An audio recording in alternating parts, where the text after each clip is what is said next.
everyone, and welcome to another episode of Behind the Scenes, the show where we peel back the curtain to see how our customers are using video and Vidyard to accelerate their business and make more human connections. I'm Rebecca Whitaker. I'm a content strategist here at Vidyard, and today I have a friend on the show. This person was a coworker of mine at Vidyard and has now gone on to be at ApplyBoard. So his name is Matt King. He's the manager of video production at ApplyBoard, as I mentioned. And it's a platform that streamlines the application process and assists students to study abroad. So very cool company. I'm interested in learning more about it. And ApplyBoard has been growing at a rapid pace, and so has their video team, which Matt heads up. So let's jump in to hear what he's up to at ApplyBoard. Welcome, Matt. Hello, everybody. Thanks a lot, Rebecca. I appreciate having me on to chat. So good to see you again. How's it going? Yeah, great. It's been a while, so it's nice to be able to come in and to see old friends, particularly in these times. So. Yeah, totally. Yeah, it's so weird. We're so isolated, but it's great to see your face. So, I mean, yeah, tell me about ApplyBoard. How's it been? Maybe you want to start just by filling in our viewers on a little bit more on what ApplyBoard is and why do ApplyBoard customers love ApplyBoard?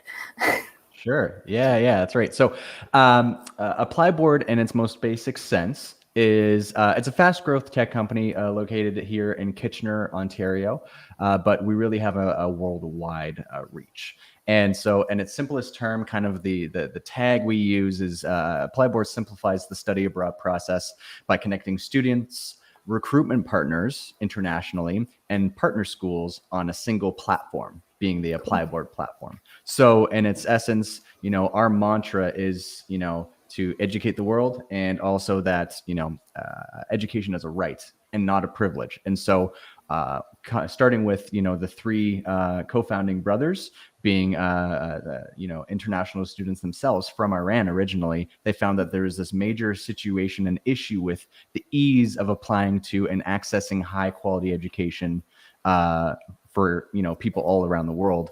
And that's a company that they formed because of their own experiences of becoming international students 6 years ago. Here we are today, 6 years later.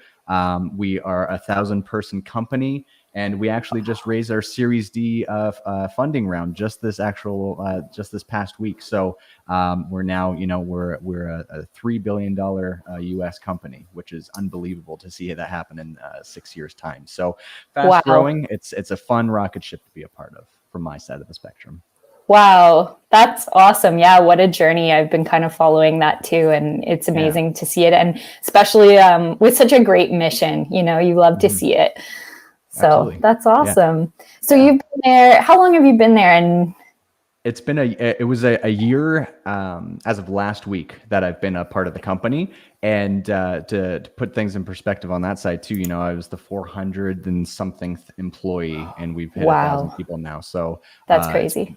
Fast growth. And within there, I came in with discussions about joining the team to build out a more structured video team in-house a year ago. And at that time they said, probably be 3 to 4 members. We'll be over 10 very soon, and growing from there. We have an India department as well that is opening up within a matter of weeks, and it's unbelievable. So, they said one number, it's like, hey, look at us now, which is fantastic. We've been able to bring on some pretty amazing, talented people to tell the story of ApplyBoard.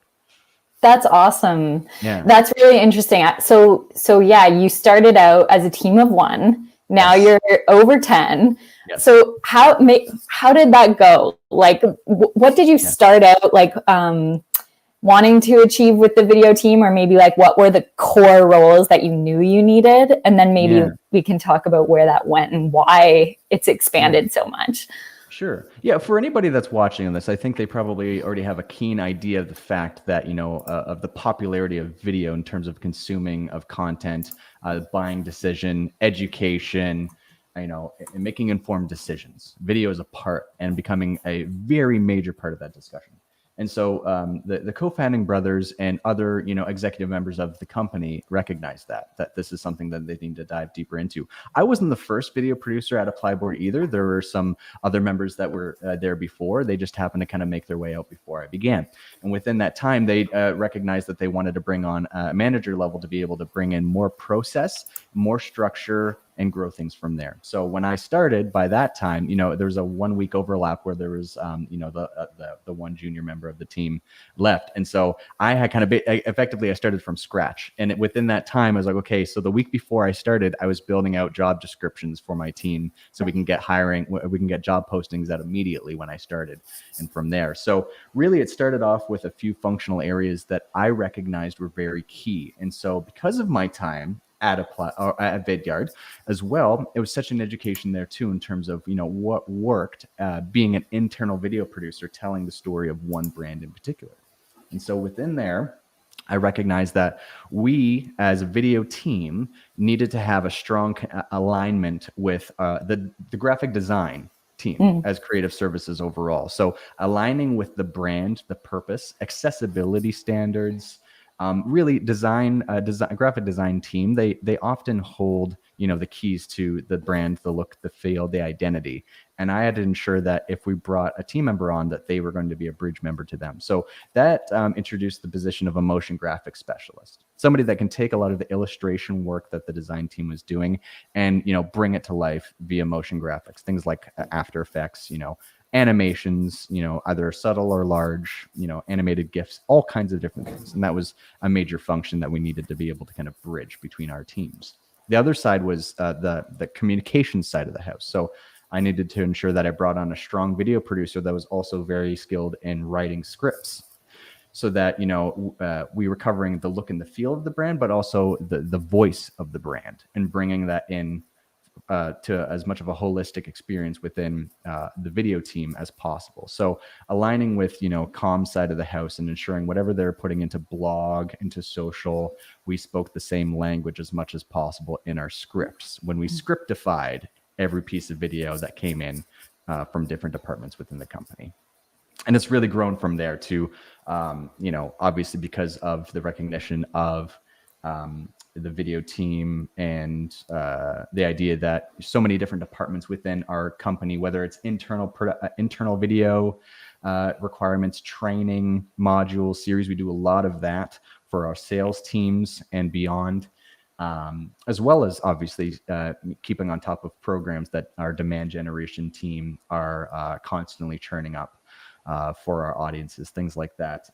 We recognized that we needed to grow, and we needed to grow quick because of different timeline expectations, things like that. So that quickly grew us to, a team of 3, including myself, to, 5, and then 6 and 7. And then we realized that we needed more layers of project management within the mix. So we have 2 associate producers on our team that act as day-to-day project managers within of our projects, as well as scripts. So they also take care of our script writing as well. So it's, again, and growing from there. So right, it's a wild ride. Wow. Okay. So everything you just said, it sparked a couple of questions for me. I guess the first is, when you mention bringing on someone for motion graphics and things like that, I think that would be a great asset to have at any time. But was that specifically, did you find that something important to have while you're working remotely? Yes, for sure.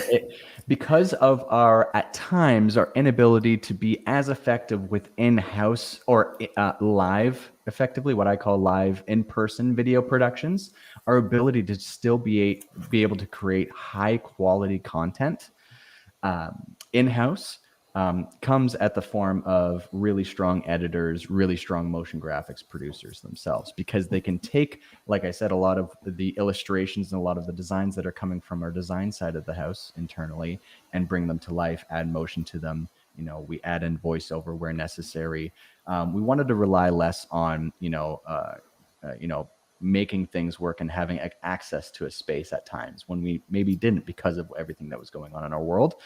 That limited sometimes our access to our office. So we wanted to ensure that we were still able to churn out high quality content amongst everything else that was going on in our world. And we're really able to do that. Yeah, that's awesome. I know that's been a big challenge for a lot of people that I speak to. And just, yeah, it's like when you can't be there, what are the alternatives? Like motion graphics is an amazing way to do that. Another way I think is to do more like user generated videos. Do you do any of those like with people in like employee featured videos, or what's your Yeah. approach to that? Yeah, that's a big factor too in our role and in my role as manager of the team is, and it really kind of trickles down to everybody in an appropriate meeting with stakeholders. What I call stakeholders are different departments within our company that we align alongside to create videos for. And at times there's a bit of a tier structure that we follow in terms of what we take on, in terms of intensity level. Timing is a big one because our lead times to be able to start a project can be anywhere from 2, 3, 4 weeks out before we can even begin to touch their project. So depending on their timelines and the cadence in which they need to create their content, we have just as much of a role in educating and empowering others within our company to be able to take on video themselves at the appropriate level. And we give them guidance on, here are the barriers to entry, right?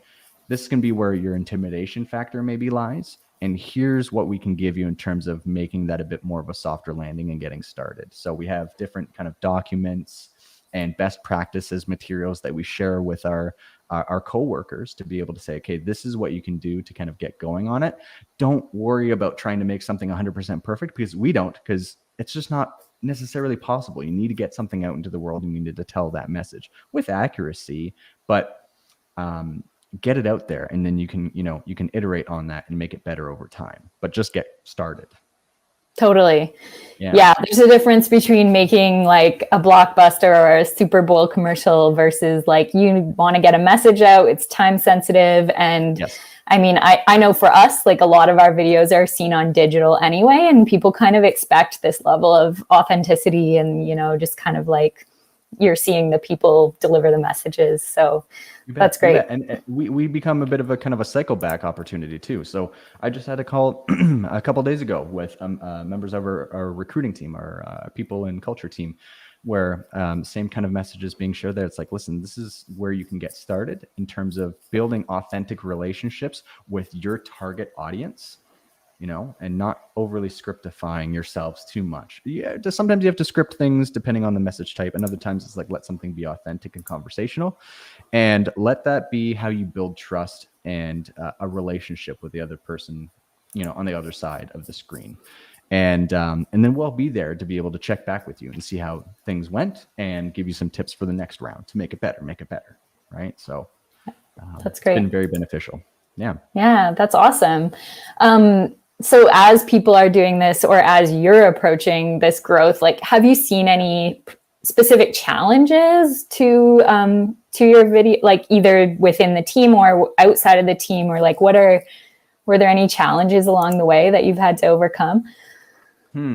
I think there's always challenges in the sense of, aligning with, again, that tier structure of where, there's elements that we take on and don't take on, what that bar is, and kind of being able to, again, education is so much a part of our role. But also, particularly when I came on, the idea of building that relationship and appropriate processes, documents, like a creative brief. A creative brief is such an important tool to have at the outset of a conversation with stakeholders within your company in the creation of video, because you can then align with the mission, the purpose, the goal, where this thing is going to live, timelines, everything can start there, and then trickle down to other documents like, visual direction pieces, scripts from there, right? That gets you into the execution. So much of what you need to do is kind of pre-production. 50% of a video project to me is like, something like 50% is pre-production. Yeah, sounds about right. 25%, or like 20% is like actual production, and 30% is editing and delivery. So getting stakeholders from other departments to feel like they are just as accountable for the success of the video content has been a fantastic education piece for us, and we've had so much adoption and so much much better conversations through growing that relationship over time, in terms of the idea that they don't just come with that creative brief, be like, okay, there it is. go make the video, see you when it's done. No. Totally.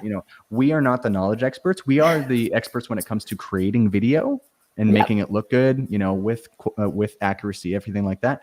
But you are the knowledge experts within your field, right? And so we need to have this collaborative experience that's a well-oiled machine to be able to get to the end result being your piece of video content that you've requested. So holding hands with them, from start to finish is what we like to kind of do along the way. I love that. They see the effort and time that goes into it too. And then they have a better appreciation for setting their timelines and expectations accordingly, which is a big factor. I love that point. And it's kind of interesting that I love how you're talking about your stakeholders. They are your coworkers. They're people in other departments within your company.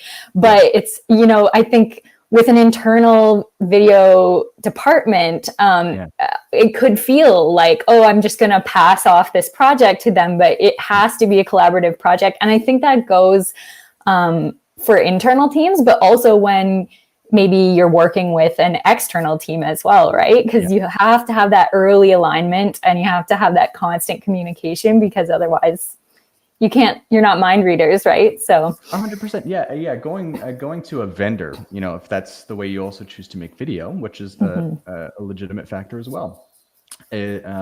With a real goal and a mission and a purpose as to what you're producing, why you're making it. Not just that video is hot and it's been hot for a number of years now and it's only getting hotter, but like that can be the main reason for making video. It's okay, why are we making this video? Where is it going to live? What are the measurable outcomes that we want to see from this piece of content?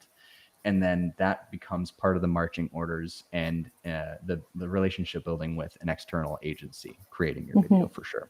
Kind of the same process, a little bit different in the sense that I say that, with agencies, you're going with them with the expectation that there's sometimes a degree of trust that you give them automatically, and you're also giving them a lot of money. We operate on effectively outside of our people and the tools that we've, requested and equipment, things like that over time.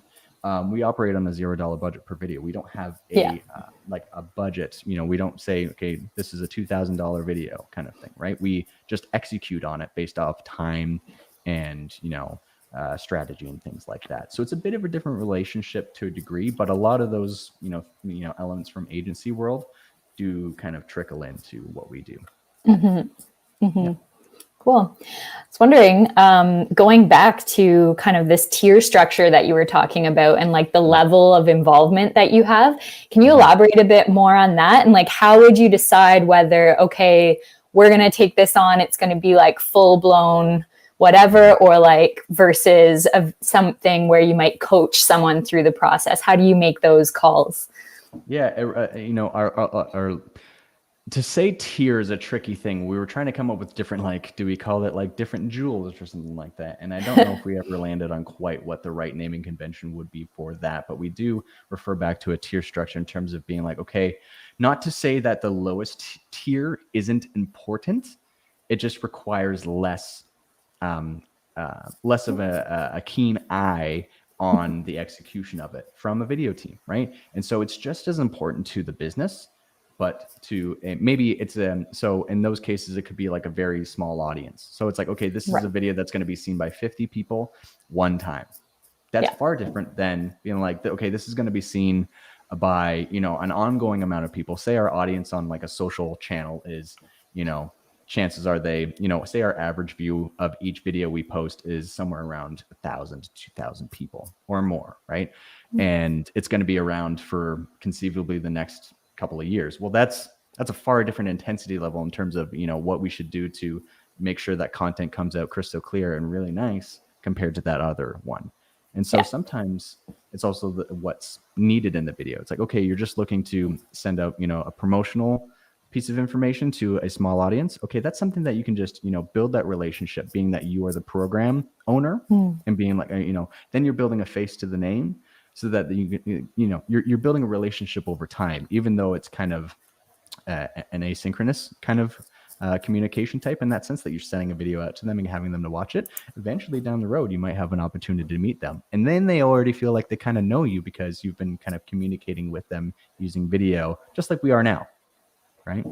So, and it really scales up from there. It's, timeline, a lot of things, right? So that's another factor too. It's like they need it by next week. Chances are we might not be able to get to it. So, let us give you the tools and empower you to take that on yourself and make something of quality within quick time. Yep, absolutely. Well, that makes sense. Yeah. So you mentioned HR was using video. What other departments are using video the most, would you say? Yeah, definitely marketing. I mean, so within marketing, we have other tiers that include within our department that includes sales enablement. So that's a big one for us, is creating training modules and sales modules to be able to educate, sales audiences on, various sales terminologies, teachings, best practices, things like that. Those can be a multi-module or multi-video module series, and that can take up to a month to produce or more, right? Hence the need for more team members, because we can't lock up one individual for a month when you're a 3-person team. It's just kind of like, well, there goes a major, 1/3 of our resources, right? So, so that sales enablement is a big one for us. We also do a lot of work with the demand generation team in terms of, the programs that they look to run, and creating different kind of program marketing campaigns, things like that alongside them.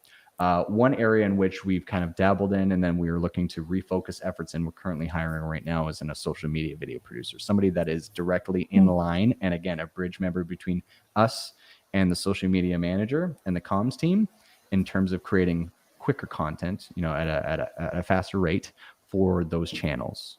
Whether it's, discussing, sharing information with students that have questions, and, making sure they feel as prepared as possible, institutions, and, government levels, sometimes what we're dealing with. And, at the appropriate social channel, we have to create content with that. We need somebody that can be on camera to share information that's timely and effective. So that's just a few of them. HR, we have a lot of, internal comms that we do as well, from our executive levels down to the rest of the team. Because we are, we have team members that are all over the world. Sometimes timing doesn't work to be able to get them on a call when it's late at night or something like that, or overnight. So, right. That's a great opportunity to put a message together and share a 3 to 5 minute, hierarching video across what's going on in the company. So we really do it all, everything. Yeah. So we stay busy. Wow. It's across the board. That's great. Yes. That's cool. Awesome. So as you're working with the different teams or you're working with performers or whatever, I always like to ask, do you have any advice for people getting started? Like maybe someone in your position that might have just been hired to build a video team. Do you have any advice for someone in that position? Advice for Matt 1 year ago? Yeah, exactly. Yeah, I think a big factor is a few things. Again, I think what we did well as a team, and it wasn't just me, I had my ideas of what I'd like to build out, but it really had to align with what, our director of marketing at the time and other members of the team saw as, the appropriate path to take. But based off of my time previous, I had an idea of what I thought would work, right? So really, it's figuring out what those members are. So you don't want to work in a silo, right? So you have to have people that can be effective communicators, and that bring complementary skills to the table beyond yourself. So maybe if you're starting off on your own, but you are working on your own for a bit, with the idea of building out a team, recognize where your skills and your strengths and your weaknesses are, and then build out a team to be able to complement that as best as possible. Because suddenly you become like this, like super force. You become this, like, okay, you go to this person for this, you go to this person for this, right? And then you can learn off of each other various skills to then bring all of your skills up together. It's the best thing you can do. Being honest with yourself about where those strengths and weaknesses lie is a big factor. Mm-hmm. Again, getting processes in place. Otherwise, it becomes the Wild West in terms of taking in of video requests, depending on how hungry the company is for video. At ApplyBoard, very, very, very hungry for video. So we had to ensure that we had some processes in place so that we can start to kind of build out that relationship in terms of expectations of timeline, all that kind of stuff, and how we work. Educating is a big factor. So educating, mm-hmm. and yeah, I think, looking back on a year from now or a year back, the most effective thing that I think my team hears a lot is like, let's be proactive in terms of how we, engage, or how we, look at our timelines. And, sometimes there's reprioritization of our timelines based off of, something needing a little bit more attention, or there's something a little bit more timely and topical. Okay, well, that prioritization changes. So having effective project managers, which I really rely on our associate producers on our team to be able to kind of look at our, we use Airtable currently as a platform for our project kind of overall look and feel. So we can kind of be like, okay, this person's on this person's on this. Okay, there's actually a nugget here where we can kind of, flip people around or whatever. Being able to do that and react quickly is really good. But another factor is being proactive, right? So whether it's in, what you see coming down the pipe, and then recognizing maybe where there's a resource shortage. And for us, that's been a major factor, is being able to be as proactive as possible and being like, okay, we see, from just our marketing team alone that, the influx of projects is tripling. Well, our current team can't handle that. But, these are very necessary items to have, video content on the table for. So let's start the hiring discussion and figure out what kind of people we need and what skills we need. And thankfully, the company overall has been extremely receptive to that. And at the end of the day, it makes for a better end product and less stressed people. What I care more about than anything is the people on the team. Yeah. And making sure that we feel that, we can go in and do a quality job and not feel like, because I say it all the time, it's like, you can't cut somebody in two. I can't make somebody edit two projects at one time. You can't have two screens open. It's impossible. So, planning things out appropriately is going to make for a better end product on each piece of content that we touch. So, yeah, absolutely. That's some good advice. That's a long-winded answer, but hopefully it was the answer that you. We'll have to unpack it, make a blog post. Just that was great. Like, must be. I can only imagine how much there is to think about, and it's obviously you've been able to rise to the challenge. Yeah, I was wondering, as kind of growing out this team, but as a internal video department, what are your metrics of success, or what do you think are the indicators that have kind of stood out to maybe like your boss or people in the ApplyBoard team to say, hey, like, video is working, we need to invest more in it? Like, do you have any of those indicators that are telling you like, yes, this is the right direction? How do you know? Yeah. So, I mean, we've put out some pretty big numbers in terms of just putting content out into the world. And if we look across our competitors' landscape, it's been able to show us that we have, I don't know if I can divulge it, but we have the massive land share of the online presence within, the competitive landscape as a company, which is a tricky spot to be, because it feels like, okay, as what we're doing, there's other iterations of what we're doing in platforms like us, that's a scary thing, because you're just going to watch that. You have to that's a tough challenge. It's not like you're doing this rise, you're doing this like maintain kind of thing. Right. And so when you look at the metrics, and so maintaining the communication lines and being able to educate as well, educate, inform, and be kind of a resource hub for students and schools about what's going on in the international education landscape is a major factor for us. The ability to get to that in a timely fashion is really important. That comes down to, sometimes simple vanity metrics like viewership, but it's also, okay, who's engaging with us and where? And we, rely on, tools like Vidyard and the rest of our wickedly smart people to be able to analyze where our videos living, who's absorbing the content and where are they?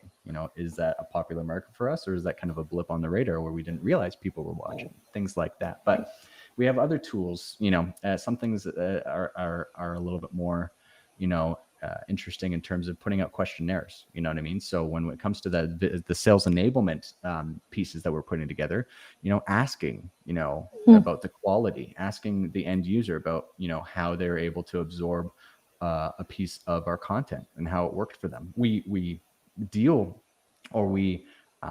produce a lot of content that reaches a very a diverse audience. So clear communication at, a steady pace is very important to us, right? And so we have to ensure that, we have to ensure that we're speaking at the appropriate level so that everybody can understand what we're trying to get across when you're talking about professional terms and things like that. So questionnaires are a big factor for us too, and being able to have, honest feedback as to whether or not something landed, or if they feel like they had to kind of go back and watch something over again because they didn't get it. Yep. So that's great. It's really multifaceted. Heat maps, view count, everything like that. And it's only going to grow from there. It's part of my job too, to, ensure that our marketing team and beyond is taking the science and the math of the numbers of what's happening within our videos and being able to actually kind of see how video is impacting the student journey through the process of going and traveling internationally and going to another part of the world for school. And so that's, something we're still unpacking live as it's happening, and we'll continue to do. So it's a moving target, but it's one that we can definitely, attain over time. It's awesome. I feel like there's so much more that I could ask you just based on that last answer, but I won't because we're almost at time, or we are at time. I will ask you one more question if you don't mind. I always ask, and I know, so for our viewers, Matt is a really great director. He's directed me on camera before, and he has a really good way of bringing the best out in people on camera. So Matt, do you have any tricks or like advice that you give to people to get them to feel comfortable on camera? Yeah, there's a few things to that too, right? Because sometimes you're in a situation where you have to get that specific person on camera, but also be very conscious of who you're putting on camera when you do have an option. Sometimes it might not be the person that you think, and look at who your shining stars are within your company, perhaps, to be able to kind of feature them and let them speak to the company. Or about the company, even though maybe it's not always the person that you would anticipate, but they just have the appropriate energy and presence to be able to, come off well on camera. And the times that you do have to work with the individuals because they are the knowledge experts of an area, therefore you have to get them on camera. It's a matter of just, opening up the communication line as best as possible, making them feel like they're as much in control of the conversation as possible, right?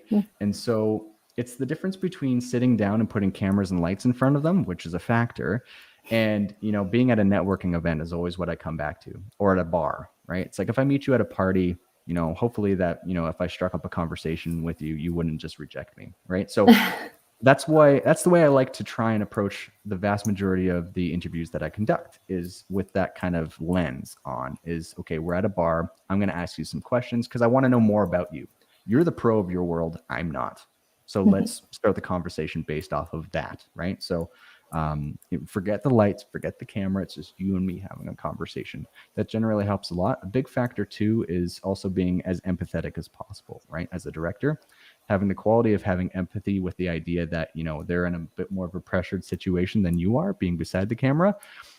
Recognizing that and working into that is a big factor, because what can happen as a last point is you want to ensure that if somebody starts to shell up and retract, you don't retract too, because you start to worry about the fact that they are pulling back from you. Because if you pull back and they pull back, suddenly you double the distance between you and your connection with them.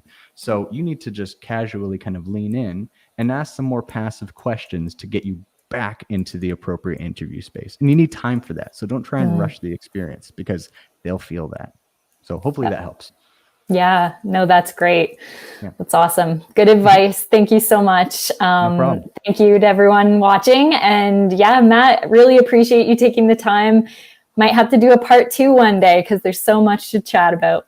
Happy to. Anytime. Thanks, everybody. And feel free to reach out if you ever have any questions. Find me on LinkedIn or otherwise. Always happy to chat about the world of video and what's going on. So I appreciate the time today with you, Rebecca, too. Great. All right. Well, thanks, Matt. Talk to you later. Bye, everyone. Thanks.